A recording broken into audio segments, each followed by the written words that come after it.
Hello and welcome back to the world of mathematics. Maths की इस दुनिया में आप सभी का हार्दिक स्वागत है। Today we are going to start with question number 6, exercise 9.3। Okay, last lecture में हमने क्वेश्चन नंबर 1 to 5 कंप्लीट किए हैं and today we are going to start with question number 6। Okay, from the differential equation of the form the differential equation, मतलब form differential equation create करो। ठीक है, किसका? of the family of circle touching the y-axis at origin। वैसे अगर आपको याद हो तो लास्ट लेक्चर में हमने ये बात की थी कि क्वेश्चन नंबर 1 to 5 जो थे वो क्वेश्चन में हमको इक्वेशन दिए हैं and then we have just need to convert that equation into the differential equation. जो भी बेसिक इक्वेशन दिए थे उसको हमने डिफरेंशियल इक्वेशन में कन्वर्ट किया था, है ना। बट क्वेश्चन नंबर 6 से हमारे पास क्वेश्चन जो है वो सेंटेंस के फॉर्म में है, तो यहाँ पे मुझे पहले इस सेंटेंस को सेटिस्फाई करता हुआ एक बेसिक इक्वेशन बनाना पड़ेगा and then that basic equation need to convert into that differential equation. Okay, तो मुझे ये बेसिक इक्वेशन जो है वो इस सेंटेंस का यूज करके क्रिएट करना है। तो कैसे क्रिएट कर सकता हूँ मैं भाई? तो देखो, फैमिली ऑफ सर्कल मतलब सर्कल का इक्वेशन बनाना है।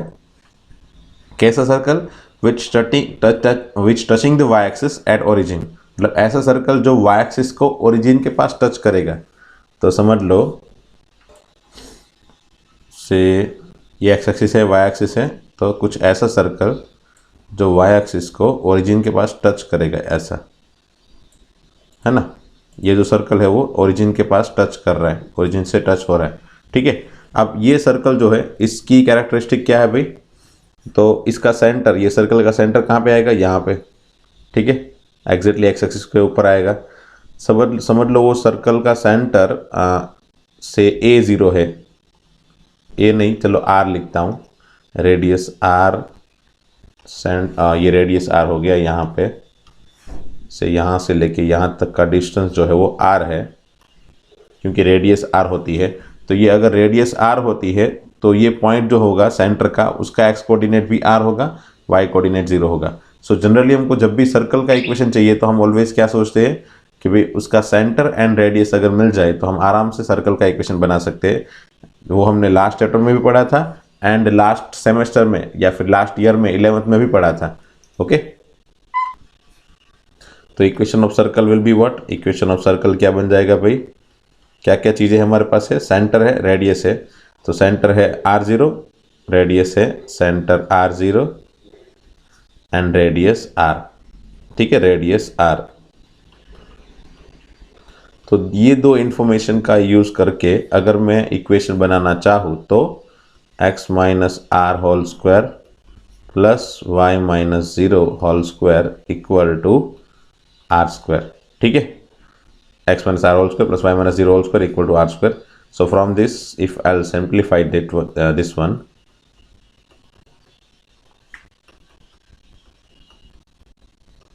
तो ये मुझे मिल गया एक r square cancel, so that I can get x square plus y square equal to 2x बार, और x square plus y square equal to 2xr। ठीक है, अब यहाँ पे आर्बिटरी कांस्टेंट क्या हुआ भाई? तो x एंड y तो आर्बिटरी कांस्टेंट है नहीं, तो क्या हुआ? आर्बिटरी कांस्टेंट r, है ना। r की डिफरेंट वैल्यू रखते अगर मैं रखूंगा तो डिफरेंट साइज का सर्कल मुझे मिलता जाएगा। बट फिक्स थिंग्स यहाँ पे क्या हो सकती है कि भाई वो जो सर्कल मिलेगा वो हमेशा ही वाई एक्सिस को टच करेगा, ओरिजिन के पास। ठीक है, बट आर की मैं अलग अलग वैल्यू रखूंगा तो मुझे अलग अलग साइज के सर्कल मिलेंगे। समझ लो मुझे अगर बड़ा सर्कल चाहिए तो मैं अगर ऐसा बना लूं, बराबर, ऐसा कोई सर्कल बना लो जो बड़ा साइज का है, तो उसका रेडियस बड़ा होगा, बस और कुछ चेंज नहीं होगा ना वहाँ पे, बाकी सब कुछ ऐसे ही रहेगा। अगर उसका रेडियस r समझ लो यहाँ से लेके यहाँ तक होगा, है ना, यहाँ पे उसका रेडियस से उसका रेडियस r है, बराबर। तो ये रेडियस यहाँ से लेके यहाँ तक का रेडियस r हो गया एंड ये पॉइंट R0 हो गया। तो सिमिलर रिक्वायरमेंट वहाँ पे भी फुलफिल होगी एंड यही इक्वेशन बनेगा, बराबर। So depends on different value of r, I can get different circle, मुझे अलग अलग तरह के सर्कल मिलेंगे, सबकी कंडीशन, सबकी कैरेक्टरिस्टिक एक ही रहेगी, ठीक है, सबकी कैरेक्टरिस्टिक एक ही तरह की रहेगी एंड सबके इक्वेशन इसी इक्वेशन को सेटिस्फाई करेंगे। इसीलिए तो मैंने वहां पे इक्वेशन में लिखा है फैमिली ऑफ सर्कल, बहुत सारे सर्कल जो कि ये कंडीशन को सेटिस्फाई करे, ऐसे सर्कल का डिफरेंशियल इक्वेशन बनाओ। तो ये जो भी मिला मुझे वो क्या मिला, फैमिली ऑफ सर्कल मिला है ना, which satisfied this condition which touching the y axis at origin. So r equal to what, here I just need to take r is arbitrary constant, ठीक है, आर्बिट्ररी कांस्टेंट। अगर मैं are की different different value लूंगा तो मुझे अलग अलग फैमिली ऑफ सर्कल मिलेंगे जो एक्स वाई एक्सिस को ओरिजिन के पास टच करेंगे। Okay, now what I need to do, मुझे डिफरेंशियल इक्वेशन क्रिएट करना है। So to create differential equation what I need to see first, तो पहले बेसिक इक्वेशन देखो, देख लिया, फिर काउंट आर्बिट्ररी कांस्टेंट, यस एक ही है, रेड्यूस कर सकते हैं, डेफिनेटली नहीं कर सकते, एक ही है तो एक ही रहेगा। Now what I need to do, differentiate, अगर एक ही आर्बिट्ररी कांस्टेंट है तो डिफरेंशियल इक्वेशन भी one single order differential equation ही बनेगा, हाँ बनेगा। तो सबसे पहले डिफरेंशिएशन करने के पहले मुझे सोचना है कि ये आर जो है उसको रिमूव कैसे किया जाए। तो let me create this r alone, है ना, इसको मैं अलोन अकेला बना देता हूं। तो मैं सिर्फ x से डिवाइड कर लेता हूं सबको, x को plus y square by x equal to 2r, ठीक है, x plus y square by x equal to 2r। Now let me differentiate it.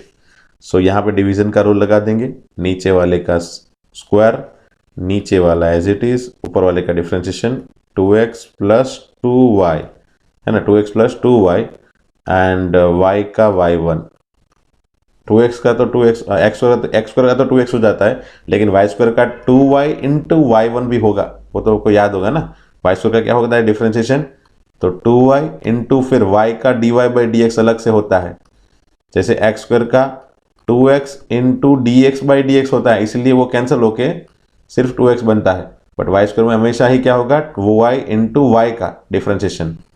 Similarly x square में भी 2x इंटू x का डिफरेंशिएशन dx बाई dx, सो वहां पे x square by difference dx by dx 1 ही हो जाता है, इसलिए लिखने की जरूरत नहीं रहती, बट यहाँ पे लिखना पड़ेगा, इसलिए ये खास ध्यान रखना, एक्स स्क्वायर का डिफरेंशिएशन 2x, वाई स्क्वायर का differentiation 2y dy by dx, okay, minus, अब ये numerator as it is and denominator x का डिफरेंशिएशन 1 इक्वल टू इस तरफ RHS side, sorry LHS side, sorry RHS side 2r का differentiation 0, okay. Now let me simplify numerator, because denominator तो कभी 0 होगा नहीं, तो numerator equal to 0 and numerator में है क्या, तो के 2x square plus 2xy y1 minus x square minus Y square equal to 0। तो ये दो एक्स स्क्वायर मिलके बन जाएगा single x square minus Y square equal to 2xy into y1, मतलब क्या हो गया, dy बाई dx। तो मेरे ख्याल से यही आंसर, सॉरी प्लस है, क्यों, plus 2xy dy by dx equal to 0। Okay, next question देखते हैं, यही आंसर होगा इस क्वेश्चन का। Question number 7, form the differential equation of the family of parabola having vertex at origin and axis along the positive y axis. Okay, सोचो graphically क्या है situation, family of parabola है, having vertex at origin, okay, vertex at origin, तो यहाँ पे vertex at origin तो बहुत सारे कर्व बन सकते हैं ऐसे, बराबर, इस तरह से, मतलब अलग अलग, ये एक ये हो गया, एक ये अपर साइड, एक इस तरफ right hand side, left hand side, एक नीचे की साइड, ये 4 अलग अलग कर्व है।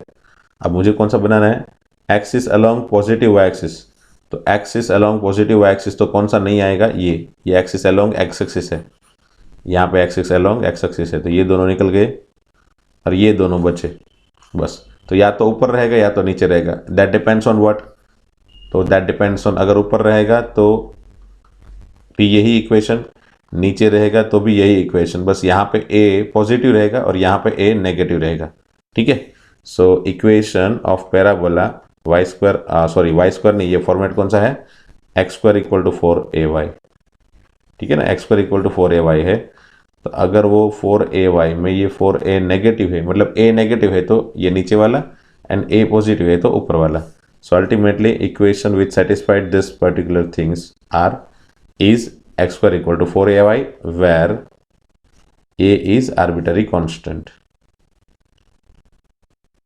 आर्बिट्रेरी है ना, आर्बिट्रेरी कांस्टेंट बोलने के लिए कभी कभी बोल देते हैं हम आर्बिट्रेरी कांस्टेंट, बट लिखना कैसे है, आर्बिट्रेरी कांस्टेंट। फिगर हम बनाएंगे इस तरह से अगर बनाना चाहो तो, बराबर। ये upper side axis along y axis, ठीक है, या फिर फिगर ऐसी भी हो सकती है,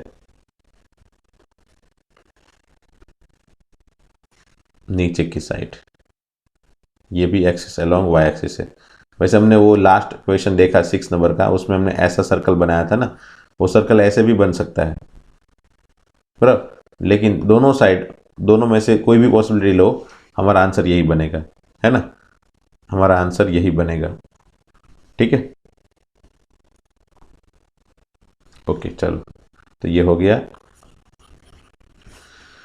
हाँ ये हो गया equation. So based on this equation let me start to think of creating differential equation. Now first of all कितने ऑर्डर का डिफरेंशियल इक्वेशन बनेगा, तो एक ही। क्यों? क्योंकि एक ही आर्बिट्ररी कांस्टेंट है। Okay, second things, differential equation बनाने के टाइम क्या मैं इस ए को रिड्यूस कर सकता हूं डायरेक्टली, तो हाँ कैसे, तो बस उसको अकेला कर दो। तो मैंने क्या कर दिया भाई, x square by y equal to 4a ले लिया। Now we just need to differentiate it. कैसे करेंगे डिफ्रेंशिएशन, तो नीचे का स्क्वायर नीचे वाला एज इट इज, न्यूमरेटर का differentiation 2x minus x square as it is, y का differentiation y1 equal to 0। So 2xy minus x square y1 equal to 0 and this one is going to be your answer. Okay, 2xy equal to x square y1 मतलब dy by d x भी लिख सकता हूं मैं, ठीक है। तो ये हो गया आंसर डिफरेंशियल इक्वेशन का for question number 7। Okay, question number 8 देखते हैं। Form the differential equation of family of ellipse having foci on y axis and centre at origin. अच्छा, ये एक्स एक्सिस वाई एक्सिस है, फोसाई ऑन वाई एक्सिस मतलब ऐसा है ना, ellipse ऐसा है, and centre at origin okay मतलब यही है। तो इलिप्स में तो वैसे अगर ऐसा कर्व होगा या फिर ऐसा होगा, दोनों में इक्वेशन तो एक ही तरह का है ना, x square by square plus y square by b square equal to 1। अगर कर्व ओरिजेंटल मतलब फोसाई अगर ओरिजेंटल में है तो वहाँ पे ए ग्रेटर देन बी होगा और यहाँ पे ए लेस देन बी है, but equation will be remain same for both the things, है ना, तो वो टेंशन है नहीं। तो चलो फटाफट से मैं इसका इक्वेशन लिख के फिगर बना लेता हूँ पहले। तो ये हो गया इलिप्स जिसका फोकाई कहाँ पे है, वाई एक्सिस पे है, ठीक है। Ellipse having foci on y axis and centre at on origin, तो यहाँ पे सेंटर है, ठीक है। तो ये इक्वेशन जो भी मिला मुझे उसका जनरलाइज इक्वेशन हो गया x square by a square plus y square by b square equal to 1 where a less than b, ठीक है, and a b are arbitrary constant. तो ये जो कंप्लीटली जो सेंटेंस लिखा है उसका मीनिंग हमने निकाल लिया, ठीक है, कि ये जो भी इक्वेशन, ये जो सेंटेंस है वो इक्वेशन को, इस इक्वेशन को सेटिस्फाई करेगा ये सेंटेंस, ठीक है। अब मेरे पास यहाँ पे दो आर्बिट्ररी कांस्टेंट है, क्या मैं रिड्यूस कर सकता हूँ आर्बिट्ररी कांस्टेंट को? नहीं, मतलब दो में से एक बना सकता हूँ या नहीं, मतलब एक आर्बिट्ररी कांस्टेंट बना सकता हूँ, नहीं। तो अगर आर्बिट्ररी कांस्टेंट को रिड्यूस नहीं कर सकते तो फिर डायरेक्टली डिफरेंशियल इक्वेशन बनाने की प्रोसीजर अप्लाई कर ले। सो अब ड्यूरिंग दैट प्रोसीजर अप्लाई करने पे, डिफरेंशियल इक्वेशन बनाने की प्रोसीजर अप्लाई करने के टाइम मुझे क्या सोचना है कि यहाँ पे कांस्टेंट को कैसे रिमूव किया जाए। तो वो मैंने आपको बताया था, कांस्टेंट को रिमूव करने का एक ही तरीका है, कांस्टेंट को अकेला कर दो। तो समझ लो यहाँ पे मुझे कांस्टेंट को अकेला करना है, तो जैसे फर्स्ट क्वेश्चन में किया था याद हो तो, x by a plus y by b equal to 1 ऐसा क्वेश्चन था, याद है? हाँ, मैंने x को a को अकेला कर दिया था, x से सबको डिवाइड कर दिया था। वैसे ही मैं यहाँ पे एक्स स्क्वायर से सबको डिवाइड कर देता हूँ ताकि 1/a² अकेला हो जाए, है ना। तो चलो करते हैं वही, 1/a² plus y 1/b² into y² by x² equal to 1/x²। ठीक है, अब मैं डिफ्रेंशिएट कर देता हूं तो ये हो गया 0 plus 1/b² constant as it is. y² by x² का डिफ्रेंशिएशन क्या होगा, तो नीचे वाले का स्क्वायर मतलब 4 हो गया पावर, नीचे वाला as it is, then power का y² का डिफ्रेंशिएशन 2y इंटू dy/dx मतलब y1 minus numerator as it is x² का 2x। ठीक है, इक्वल टू -2/x³। ठीक है, -2/x³ वन अपन x² का x और ऊपर जाएगा x टू -2, पावर आगे आएगा, पावर में कम ऐसा करोगे तो ये हो जाएगा -2/x³। ठीक है, अब यहाँ पे देखो सिर्फ एक ही कॉन्स्टेंट बचा 1/b²। पहले मैं इसको सिंप्लीफाई कर लेता हूँ, उसके बाद अगेन मैं b² को अकेला करूंगा। ठीक है, तो वैसे b² को अकेला करने की प्रोसीजर अलग से अप्लाई करने की जरूरत नहीं पड़ेगी।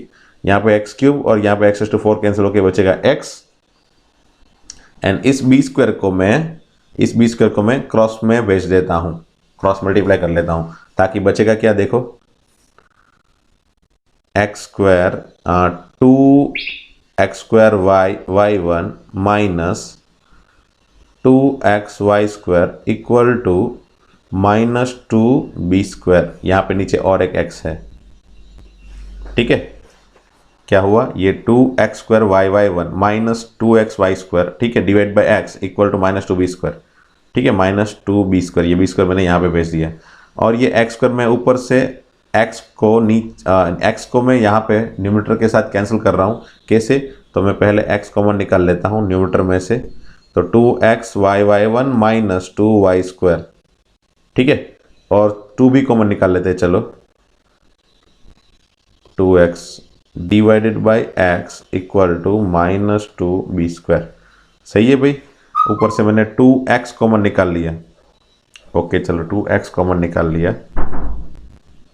ठीक है, तो यहाँ पे x cancel and 2b cancel. Okay, अब जो भी बचा वो क्या बचा भाई, x into y1 minus y² equal to -b²। ठीक है, now let me differentiate it. अब मैं इसको डिफ्रेंशिएट कर लेता हूँ। तो यहाँ पे 3 अलग अलग टर्म है, उसका डिफ्रेंशिएशन क्या होगा, तो किसी एक को डिफ्रेंशिएट करो, बाकी 2 को छोड़ दो। तो समझ लो मैंने पहले इसको डिफ्रेंशिएट किया, तो y1 as it is, x का डिफ्रेंशिएशन 1, फिर मैं इसको डिफ्रेंशिएट कर रहा हूँ, तो x into y1 as it is and y का y1 प्लस, फिर लास्ट वाले को डिफ्रेंशिएट करूँगा तो first and second as it is y1 का y2। ठीक है, माइनस y² मतलब 2y y1 इक्वल टू 0। ठीक है भाई, तो यहाँ पे अभी y1 वाले 2 टर्म मिले एंड बाकी सब कुछ ओके। तो मुझे फाइनली आंसर मिलेगा x into y1² plus x y2, और ये लास्ट ये दोनों टर्म मिलके क्या बन जाएगा भाई, -y1 इक्वल टू 0। ठीक है, and now is there any simplification possible, no. Okay, so यही मेरा आंसर हो गया, खत्म। ओके, क्वेश्चन नंबर 9 से चालू करते। Form the differential equation of the family of hyperbola having foci on x axis and centre at origin. तो समझ लो ये फोसाई ऑन एक्स एक्सिस है, सेंटर ओरिजिन मतलब इस तरह का है ना। फोसाई ऑन एक्स एक्सिस है मतलब ये हमारा कर्व ऐसा होगा। ठीक है, हमारा कर्व ऐसा होगा। तो इसका इक्वेशन हमको याद है, x² by a² minus y² by b² equal to 1। ठीक है ना भाई, हाँ ओके, सेंटर ऑन ओरिजिन, बस तो यही है। तो इसका मुझे डिफरेंशियल इक्वेशन क्रिएट करना है। ठीक है, तो ये दोनों हाइपरबोला है, उसके फोसाई, उसके 2 फोकस, ये एक फोकस ये दूसरा, दोनों एक्स एक्सिस पे है एंड सेंटर जो है वो ओरिजिन पे है। ठीक है, तो इसका इन जनरल इक्वेशन क्या है भाई, याद करो, x² by a² minus y² by b² equal to 1। अगर यहाँ पे फोकाई y एक्सिस पे होता तो ये equation x² by a² minus y² by b² equal to -1 हो जाता। क्या हो जाता, -1, या फिर वो माइनस को मैं इस तरफ ले लो तो ये -x² by a² plus y² by b² equal to 1 हो जाता, अगर फोसाई y एक्सिस पे होता तो। तो हमारा इक्वेशन भी कुछ ऐसा दिखता है, मतलब हमारा कर्व भी कुछ ऐसा दिखता है, ठीक है ना। तो ये यहाँ पे फोसाई कहाँ पे है, फोकाई वाई एक्सिस पे है। ओके चलो, अब यहाँ पे ये हो गया इक्वेशन जो इस पर्टिकुलर सेंटेंस को सेटिस्फाई करेगा। साथ में क्या लिखना है मुझे, a and b are arbitrary constant, ठीक है, आर्बिट्रेरी कांस्टेंट। जहाँ पे ए बी की अलग अलग वैल्यू रखेंगे तो मुझे अलग अलग साइज के हाइपरबोला मिलते रहेंगे, बट कंडीशन सिमिलर रहेगी भी कि कौन सी, फोकाई कहाँ पे रहेंगे, वाई एक्सिस पे रहेंगे एंड सेंटर ओरिजिन पे रहेगा। सो ए एंड बी की अलग अलग वैल्यू अलग अलग साइज के हाइपरबोला डिफाइन कर रहा है, ठीक है। नाउ ये जो मेरा इक्वेशन बेसिक इक्वेशन है उसमें से मुझे डिफरेंशियल इक्वेशन बनाना हो तो सबसे पहले क्या मैं ए बी में से किसी एक को भी रिड्यूस कर सकता हूं आर्बिट्ररी कांस्टेंट को, तो नहीं। सेकंड स्टेप, क्या मैं डिफरेंशिएशन के टाइम पे किसी को रिमूव कर सकता हूं, यस। किस तरह से, तो लास्ट क्वेश्चन में किया वैसे ही एक्स स्क्वायर से मैं सबको डिवाइड कर देता हूं पहले मैं, ठीक है, एक्स स्क्वायर से मैंने सबको डिवाइड कर दिया। तो एग्जैक्टली यही स्टेप है, एग्जैक्टली यही स्टेप है, बीच में प्लस है बस, है ना, यहाँ पे बीच में प्लस है और यहाँ पे बीच में माइनस है। तो एग्जैक्टली वही स्टेप मैं यहाँ पे लिख देता हूँ फटाफट से। चलो, तो यही स्टेप मैंने यहाँ पे लिख दिए है फटाफट से, बस यहाँ पे मुझे माइनस करना है, ठीक है, ये माइनस करना है, ओके, इसको माइनस कर देंगे बीच में बस, और कोई फर्क नहीं है। एंड सो दैट ये भी आगे नेगेटिव आएगा टोटल, सो दैट इसकी वजह से ये दोनों नेगेटिव कैंसिल हो गया, ये नेगेटिव और ये नेगेटिव कैंसिल हो गया, तो यहाँ पे प्लस हो गया, ठीक है। बाकी सब कुछ एज इट इज, सब कुछ एज इट इज, ठीक है ना भाई। इट मीन्स व्हाट कि यहाँ से भी क्या हो गया, ये नेगेटिव है ना, ऊपर से निकल गया है तो ये भी पॉजिटिव हो गया। सो दैट अब डिफ्रेंशिएशन के टाइम कुछ फर्क नहीं पड़ा, देखो, है ना, बस यही रहा आंसर। यहाँ पे नेगेटिव निकल गया तो कोई फर्क नहीं पड़ा ना, यहाँ पे बी स्क्वायर पॉजिटिव रहा और इसका डिफरेंशिएशन 0 हो गया, तो आगे वाली फॉर्मेट सिमिलर रही, तो फाइनली आंसर भी सिमिलर रहा, है ना। तो ये पर्टिकुलर क्वेश्चन जो है उसका आंसर एग्जैक्टली सिमिलर है क्वेश्चन नंबर 8 से, है ना, एग्जैक्टली सिमिलर है, कोई फर्क नहीं है। आप अपनी बुक में भी देख सकते हो, टेक्स्ट बुक में यही आंसर दोनों में दिया है, क्वेश्चन 8 एंड क्वेश्चन 9 दोनों में, ठीक है। तो ये ध्यान रखना है आपको कि एक ही क्वेश्चन आपने सॉल्व करना सीख लिया तो दोनों क्वेश्चन सॉल्व करने आ गए, है ना। चलो आगे बढ़ते हैं क्वेश्चन नंबर 9 पे, सॉरी 9 नहीं 10 पे। क्वेश्चन नंबर 10 क्या है भाई, form the differential equation of the family of circle having centre on y axis and radius 3 unit. तो फटाफट से पहले यहाँ पे बनाता हूँ मैं, centre on y axis, okay, centre y axis पे है and having centre on y axis, तो ये बना दिया मैंने पहला, एंड रेडियस 3 यूनिट है, तो उसका रेडियस क्या है, 3 यूनिट है, बराबर। तो चलो इस तरह के कुछ सर्कल मिलेंगे मुझे, किसी एक सर्कल को लेके मैं हमेशा इक्वेशन बनाऊंगा, उसके बाद आप सोच सकते हो अपने हिसाब से बहुत सारे सर्कल मिलेंगे जिसका रेडियस 3 हो एंड सेंटर वाई एक्सिस पे हो, है ना। बट किसी एक को पकड़ के हमको पहले इक्वेशन बना लेना है, फिर सोचना है वहाँ पे फैमिली ऑफ सर्कल बहुत सारे कैसे बन सकते हैं। आर्बिट्ररी कांस्टेंट की अलग अलग वैल्यू रख के सोचोगे तो आप बहुत सारे अलग अलग तरह के सर्कल आपको मिल जाएंगे, वो सभी सर्कल फैमिली ऑफ सर्कल को डिफाइन करेगा, ठीक है ना भाई। तो समझ लो मैंने ये एक सर्कल ले लिया जिसका सेंटर वाई एक्सिस पे है, बराबर। उसका रेडियस क्या है भाई, तो उसका रेडियस है 3, ओके, उसका रेडियस है 3।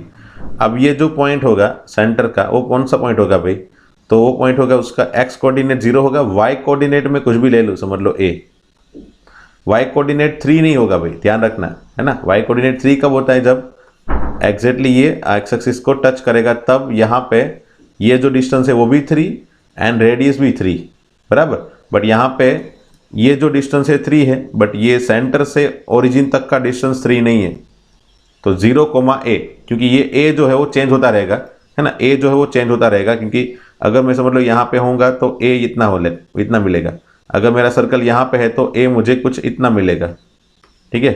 तो a चेंज होता रहेगा, तो depends on value of a different circle मुझे मिलते रहेंगे, ठीक है ना। डिफरेंट वैल्यू ऑफ a की वजह से डिफरेंट सर्कल मिलते रहेंगे। सो डेफिनेटली a की वैल्यू क्या डिफाइन कर रही है भाई, आर्बिट्ररी कांस्टेंट डिफाइन हो रहा है, ए जो है वो क्या है, आर्बिट्ररी कांस्टेंट है, और उसकी अलग अलग वैल्यू अलग अलग फैमिली ऑफ सर्कल, अलग अलग सर्कल बन रहा है, और वो सभी सर्कल मिलकर क्या बन जाता है, family of circle like this, है ना। So this family of circle में भी this family of circle creates because of this a, है ना, because of this a arbitrary constant. Okay, अब मुझे इक्वेशन ऑफ सर्कल चाहिए, तो डेफिनेटली इक्वेशन ऑफ सर्कल क्या होता है भाई, x minus h whole square plus y minus k whole square equal to r square. यहाँ पे h के क्या है, सेंटर, सेंटर क्या है भाई, तो सेंटर है 0, h मतलब 0, k मतलब a इक्वल टू r मतलब 3, तो उसका स्क्वायर 9। ठीक है, तो ये जो मुझे मिला फाइनली क्या मिला, x square plus y square minus 2ay plus a square equal to 9।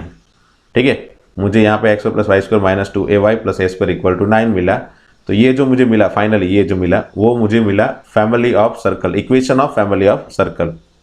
ठीक है, with the condition that centre having centre on y axis and radius 3 unit, okay, where a is arbitrary constant. ठीक है, a equal to arbitrary constant. Okay, now what I need to do, I just need to first count number of arbitrary constant। तो कितने हैं भाई number of arbitrary constant, तो 1 2 2 है ना, नहीं 2 नहीं है, सिंगल ही है भाई, देखो ए ही है, 2 जगह पे भले ही हो, लेकिन ये सिंगल आर्बिट्ररी कांस्टेंट गिना जाता है, याद रखना। ठीक है, सिंगल आर्बिट्ररी कांस्टेंट गिना जाता है। तो एक ही कांस्टेंट, इट मींस व्हाट कि I just need to differentiate it for one time, it means I can get first order differential equation at last. Okay, अब एक ही डिफरेंशिएशन में मुझे दोनों ए रिमूव करने हैं, एक ही डिफरेंशिएशन में मुझे दोनों जगह पे जो ए है ना उसको रिमूव करने हैं। अब वो कैसे करूं भाई, तो अब यहां पे हमारी मेथड 1 जो है ना वो अप्लाई नहीं होगी, जो हमने लास्ट लेक्चर में सिखाई थी कि ए को अकेला करो, दोनों जगह से थोड़ी अकेला कर सकते, यहां पे तो अकेला है ही, तो अब यहां पे अकेला है एंड हम अगर डिफरेंशिएट करेंगे तो ये ए जो हो गया, ये जो ए होगा ना वो निकल जाएगा, लेकिन ये वाला ए नहीं निकलेगा। इट मीन्स व्हाट कि मेथड 1 अप्लाई नहीं कर सकते, इट मीन्स व्हाट कि we have to use method 2, वो जो बुक की मेथड है वो डायरेक्टली डिफरेंशिएट करो एंड ट्राई करो ए कैसे रिमूव हो रहा है, बस वो कोशिश करो, है ना। तो वही करेंगे, चलो सबसे पहले डिफरेंशिएट करते हैं। चलो, तो एक्स स्क्वायर का 2x प्लस वाई स्क्वायर का 2y into y1 minus 2a y का y1 इक्वल टू 0। क्यों 0 लिख दिया भाई, क्योंकि ये a स्क्वायर का डिफरेंशिएशन भी 0 है, 9 का डिफरेंशिएशन भी 0 है। अब क्या कर रहा हूं मैं, तो यहां से मैं a को सब्जेक्ट बना रहा हूं, क्या कर रहा हूं वापस समझना, यहां से मैं a को सब्जेक्ट बना रहा हूं और वो a को मैं या तो इक्वेशन ये वाले इक्वेशन में रख दूंगा या तो ये ऊपर वाले इक्वेशन, किसी भी इक्वेशन में रख दूंगा मैं। ठीक है, तो चलो मैं करता हूं, चलो 2 कैंसिल कर लेते ताकि 2 लिखना ना पड़े बार बार। x plus y y one equal to a y one, so a equal to क्या हुआ भाई,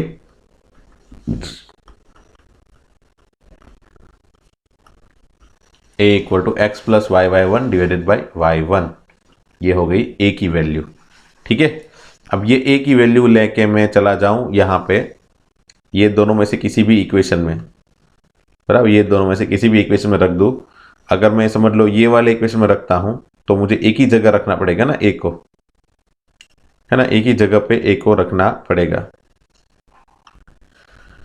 तो वही करते, चलो एक ही जगह पे a को रखते हैं। सो इसको इक्वेशन 1 दे दिया एंड लेट मी से पुट इन इक्वेशन 1, ऐसा लिख लेता हूं, put value of a in equation 1। ठीक है, सो क्या मिला मुझे भाई, x square plus y minus a की जगह लिख देता हूं x plus y y one by y one whole square equal to 9। ठीक है, नाउ सिंप्लीफाई करने के बाद फाइनली जो बचेगा वो मेरा आंसर। ओके, सिंप्लीफाई कर लेते हैं, चलो x square plus y y one minus x minus y y one divided by y one whole square, यही हुआ ना, देखो एलसीएम ले लिया मैंने यहाँ पे y y one minus x minus y y one, मतलब ये माइनस मैंने दोनों को दे दिया, नीचे वाई वन फिर होल स्क्वायर इक्वल टू 9। तो यहाँ पे सरप्राइजिंगली मुझे दोनों वाई वाई वन कैंसिल होते हुए दिखाई दे रहे हैं भाई, देखो, so that I can say x square plus, अब बचा क्या अंदर, तो माइनस एक्स उसका स्क्वायर, सो माइनस एक्स का square, x square divided by y one square equal to 9। Okay, बस तो अब क्या करेंगे भाई, एक्स प्लस एक्स और y one square. Now let me take y one square LCM, so x square y one square plus x square equal to 9 y one square. Okay, तो x पर common निकालने पे क्या हो जाएगा भाई, y one square plus 1 equal to 9 y one square. तो ये एक आंसर का फॉर्मेट हो गया, यही आंसर है, बट बुक में आंसर का फॉर्मेट थोड़ा अलग है। तो आप ये वाला आंसर भी लिख सकते हो अगर चाहो तो, अदरवाइज मैं यहाँ पे दूसरा फॉर्मेट लगाता हूँ। चलो, तो ये एक आंसर जो है वो लिख दिया हमने। अब दूसरा आंसर अगर मतलब दूसरे तरीके का आंसर, मतलब जो बुक में दिया है वो आंसर अगर लिखना है तो बुक में कुछ इस तरह से सिंप्लीफिकेशन दिया है, x square minus 9 plus x square by y one square equal to 0। पहले ऐसा कर लेते हैं, फिर एलसीएम ले लेते हैं वाई वन स्क्वायर, तो ये हो जाएगा x square minus 9 into y one square plus x square equal to, मतलब डी नीचे क्या हो जाएगा, y one square equal to 0। अब आपको भी पता है कि डिनोमिनेटर 0 होता नहीं है, so x square minus 9 into y one square plus x square equal to 0। तो बुक में ये आंसर दिया है। ठीक है, वैसे दोनों आंसर सही है, दोनों में से एक भी आंसर ऐसा नहीं है कि जो गलत हो। आपको जो मन में आए एग्जाम में वो आंसर लिख सकते हो। ठीक है, बट ये तो मैं आपको बुक का आंसर दिखाने के लिए आपको ये दूसरे तरीके से बता रहा हूँ। ठीक है, वरना हम लोग जनरली यही सोचेंगे कि वाई वन स्क्वायर को यहाँ पे भेज देते हैं, वाई वन स्क्वायर को यहाँ पे भेज देते हैं, एंड देन कुछ सिंप्लीफिकेशन का स्टेप लिख लेते हैं, जो भी बनेगा वो हमारा आंसर, सिंप्लीफाइड आंसर। ओके, तो ये क्वेश्चन थोड़ा अच्छा है कंपैरेटिवली। ये जो आगे हमने क्वेश्चन 6, 7, 8, 9 देखे थे उससे सभी में से ये क्वेश्चन थोड़ा अच्छा है, इसलिए ये क्वेश्चन आईएमपी भी बोला जाएगा, है ना।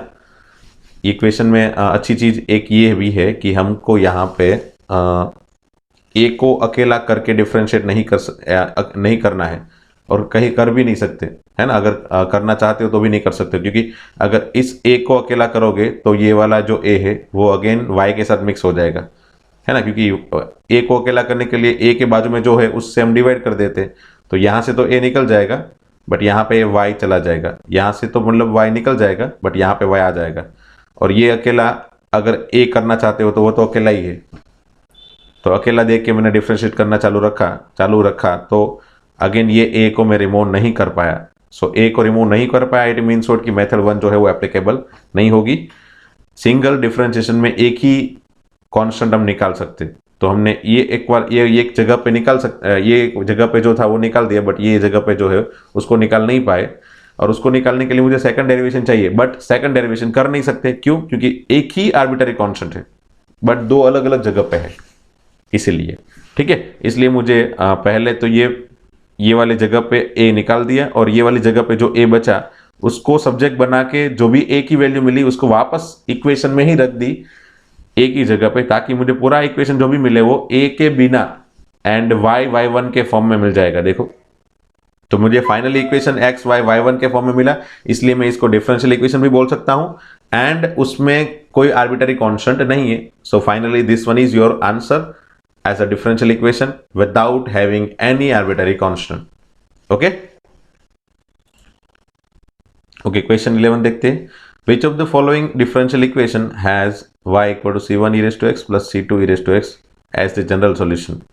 मतलब नीचे में से कौन सा इक्वेशन जो है वो इसका इसका जनरल सॉल्यूशन है इसका। ठीक है, तो चलो स्टार्ट करते हैं। ये बेसिक इक्वेशन है, उसमें से हम डिफरेंशियल इक्वेशन क्रिएट करेंगे, चार में से कौन सा आएगा देखेंगे, है ना।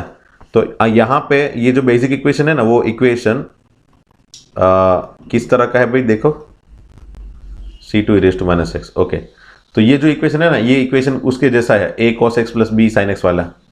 हमने एक इक्वेशन देखा था और मैंने बताया था कि इस तरह के इक्वेशन में अगर आप इस तरह के इक्वेशन में अगर आप डायरेक्टली डिफरेंशिएट करके ही बनाओगे तो ही फायदा होगा। अगर कांस्टेंट को अकेला करने जाओगे तो फिर थोड़ी तकलीफ तो होगी, मतलब थोड़ा लेंथी हो जाएगा। तो यहाँ पे भी ऐसा ही है, अगर ये क्वेश्चन है इसमें मैं डायरेक्टली डिफरेंशिएट करूँगा तो ही अच्छा रहेगा। जैसे कि आप देख सकते हो C1 एंड C2 दो कांस्टेंट है, मतलब मुझे दो बार डिफरेंशिएशन करना है, सेकंड ऑर्डर डिफरेंशियल इक्वेशन बनाना है। वैसे सभी ऑप्शन में सेकंड ऑर्डर ही है, तो मैं वहां से तो डायरेक्टली आंसर नहीं सोच सकता। ओके, अब मुझे डायरेक्टली स्टार्ट करना है y1। तो y1 equal to C1 e raise to x, C1 का constant as it is e raise to x का e raise to x plus C2 again as it is e raise to minus x का e raise to minus x into -1। So ultimately ये minus आगे आ गया यहाँ पे, and वापस again differentiate करने पे मुझे वापस वही फॉर्मेट मिल गया जो पहले था, है ना। C1 e raise to x का C1 e raise to x and C2 e raise to minus x का C2 e raise to minus x into -1, तो ये हो गया +1, है ना। माइनस माइनस, क्योंकि ये माइनस बीच में था और आगे यहाँ पे एक -1 आया, तो ये दोनों मिलके प्लस हो गया। ठीक है, वंस अगेन ये माइनस ऑलरेडी था और यहाँ पे डिफरेंशिएशन करने में -1 बना, तो ये माइनस माइनस होके प्लस बन गया। ठीक है, तो ये आप देख सकते हो ये जो है वो एग्जैक्टली y के जैसा ही y ही है, अल्टीमेटली y के जैसा मतलब y ही है। सो y2 इक्वल टू y, ये हो गया मेरा फाइनल आंसर। y2 मतलब d2y by dx square minus y equal to 0, है ना। y इस तरफ लेके गया तो मैं आंसर बना सकता हूँ ऑप्शन बी। ओके, सो यहाँ पे मैंने मेथड 1 इसलिए अप्लाई नहीं की क्योंकि मेथड 2 से मुझे डायरेक्टली आंसर दिख रहा है, तो कभी कभी ऐसा दिखेगा। और मैंने बताया था कब, a cos plus b sine C1 e raise to x plus C2 e raise to minus x, इस तरह के 2-3 क्वेश्चन है जिसमें डायरेक्टली आप डिफरेंशिएट करोगे तो आपको ओरिजिनल फॉर्मेट जो है ना वापस दिखाई देगा, and you can easily convert that original format and you can easily remove that C1 and C2। Okay, तो याद रखना कि कभी कभी C1 C2 डायरेक्टली रिमूव कर सकते हैं by just simply watching this original data. Original data का यूज करके उसको देख के ही आप वहां पे वैल्यू पुट करके आप ओरिजिनली सिंपली जो भी कॉन्स्टेंट है उसको रिमूव कर सकते हो। तो याद रखना कभी कभी बुक की मेथड, ये जो मेथड है ना वो काम आएगी। ठीक है, बाकी सभी क्वेश्चन में हमको इन जनरल ही सोचना है कैसे C1 C2 रिमूव किया जाए। तो C1 को अकेला करो, मतलब e रेस टू x से सबको डिवाइड करो, फिर जो भी आंसर है उसमें C1 निकल जाएगा डिफरेंशिएट करने पे, फिर C2 को अकेला करो, लाइक दैट। बट वो थोड़े स्टेप लेगा, थोड़ी लेंथी हो जाएगी मेथड, बट आंसर तो आएगा ही, आंसर तो उसमें भी आएगा। ओके, क्वेश्चन 12 देखते हैं। Which of the following differential equation has y equal to x has as one of its particular solution.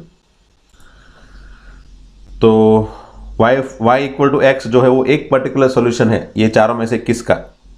तो सिंपल, ये y इक्वल टू x है ना, उसको क्या करो कि y इक्वल टू x अगर मैं सोचूं कि y इक्वल टू x में से मुझे क्या मिल सकता है भाई, तो y इक्वल टू x को मैं अगर डिफरेंशिएट करूंगा ना तो मुझे dy बाई dx मिल जाएगा 1। अब dy by dx equal to 1 कहाँ पे सेटिस्फाई हो रहा है वो देखना है, and dy by dx equal to 1 है तो d स्क्वायर बाई dx पर क्या होगा भाई 0, है ना।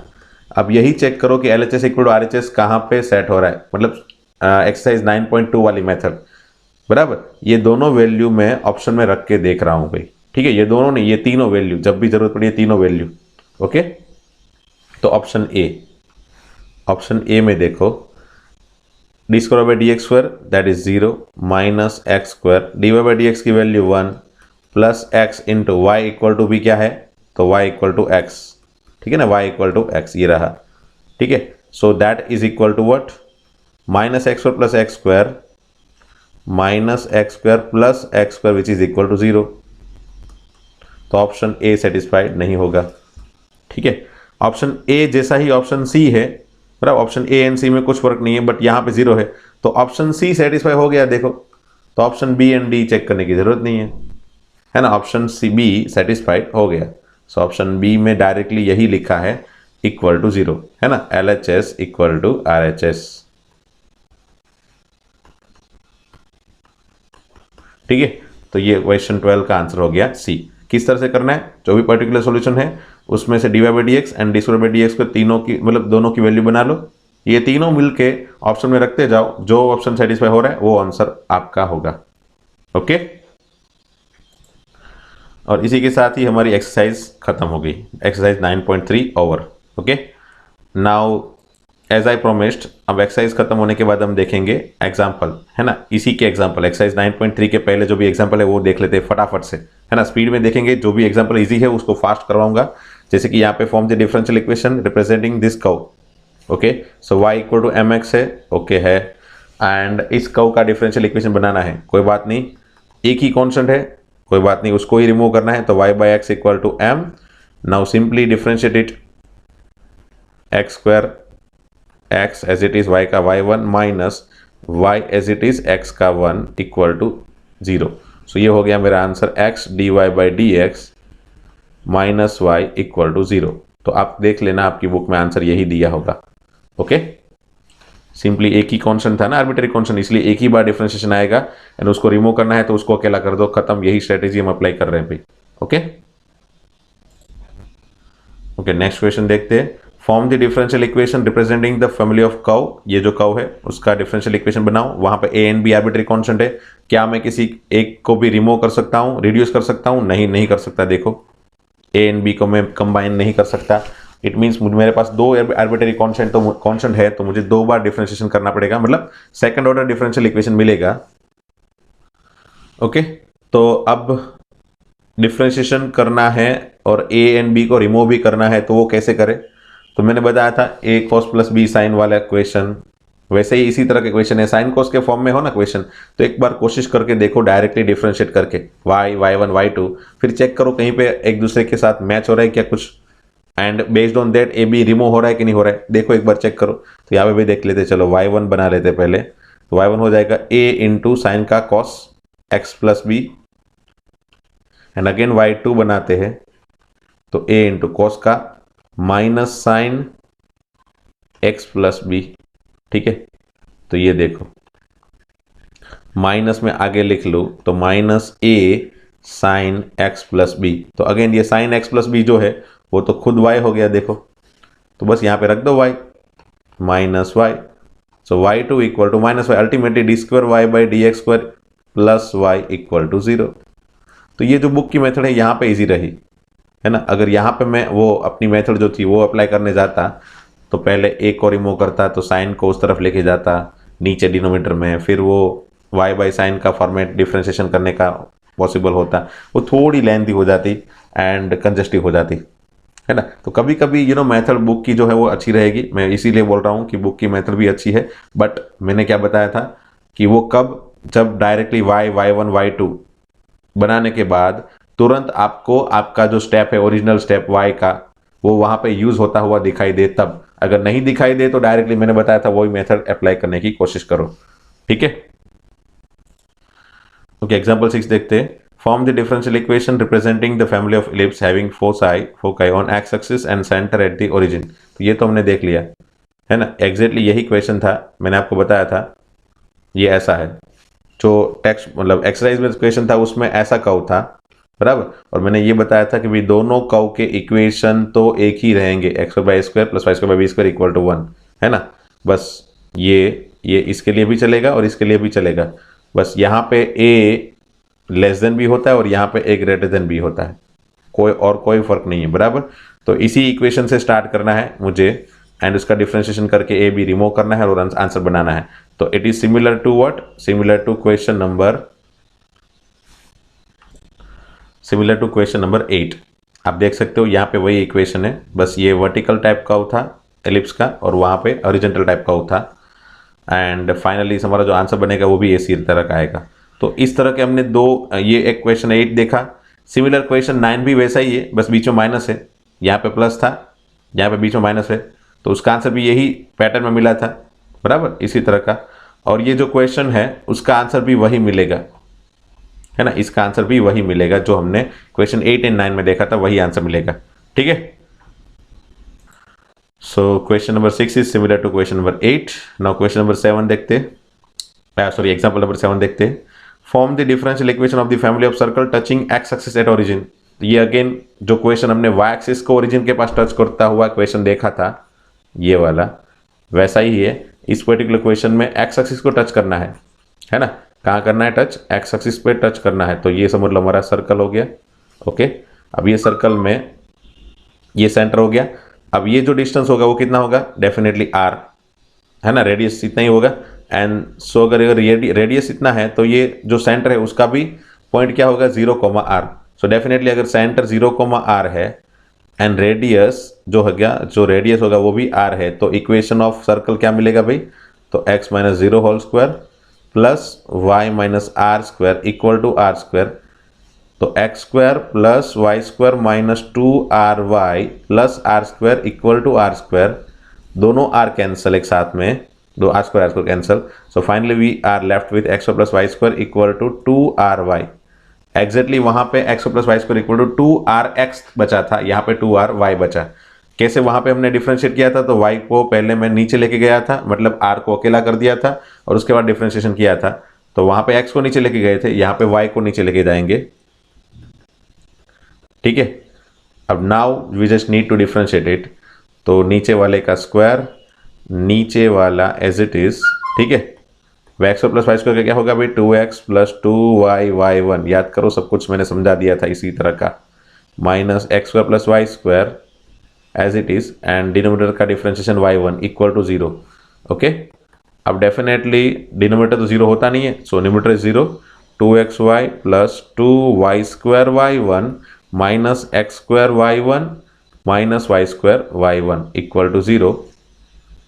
तो यहाँ पे ये दोनों टर्म जो है वो सिमिलर जैसे दिख रहे भाई, देखो 2y square y1 minus Y square y1 बन जाएगा सिर्फ y square y1 plus 2xy minus x square y1 equal to 0। अब चेक करना आपका आंसर जो है बुक का यही है क्या, इसी तरह के पैटर्न में है क्या? ठीक है, बुक के आंसर में क्या है भाई? देखो मैं चलो बता देता हूँ बुक के आंसर में क्या फ़र्क है। ये दोनों मिलके, चलो y1 कॉमन निकाल लो तो क्या बन जाएगा भाई? Y square minus x square, ठीक है, इक्वल टू माइनस 2xy लिख लेता हूँ। So y1 equal to 2xy divide by x square minus Y square, है ना। और ये माइनस कहाँ निकल गया भाई?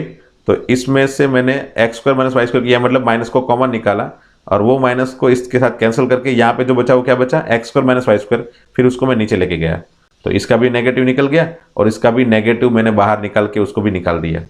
तो ये हो गया आंसर, ये बुक का आंसर है। तो बुक का आंसर चल जाएगा और मैंने बताया था ना आपको कि ये आप अगर इस तरह का आंसर लिख देते हो तो भी चल जाता है, कोई फर्क नहीं पड़ता, है ना।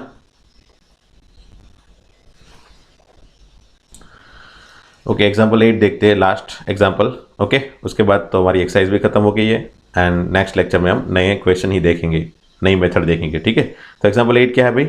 Form the differential equation representing the family of parabola having vertex at origin and axis along positive direction of x axis. Positive direction of x axis मतलब ये वाला पैराबोला है, y square equal to 4ax where a is positive and a is arbitrary constant definitely। ठीक है, तो एक ही arbitrary constant है और वो भी ए ही है, तो उसको रिमूव करना है। कैसे रिमूव करेंगे भाई? तो उसको अकेला कर दो। ठीक है, अब डिफरेंशिएट करो, चलो जल्दी से।